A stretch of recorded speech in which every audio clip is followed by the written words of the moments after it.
ఏంటి మధు? నేను నిన్నొకసారి కలవాలి. ఓ, విషయం తెలిసిపోయిందా? ఇప్పుడు నీ ఆయువు పట్టు నా చేతిలో ఉంది. అందుకే నటిస్తున్నావు కదా? నేను చాలా బిజీగా ఉన్నాను. నీ చాప్టర్ క్లోజ్ చేసే పనిలో మధు. ఇవే నీకు ఆఖరి రోజులు.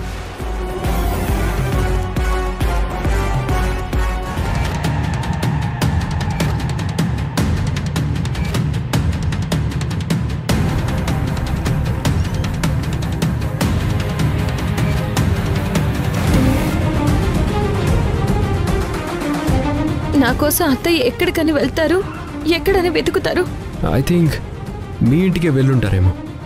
అయితే నేను వెంటనే ఇంటికి వెళ్తాను. నా కోసం అత్తయ్య అక్కడికి వెళ్ళుంటారు. తన కాళ్ళు పట్టుకునైనా రిక్వెస్ట్ చేసి ఆ ఫోన్ని ఎలాగోలా తీసుకురావాలి.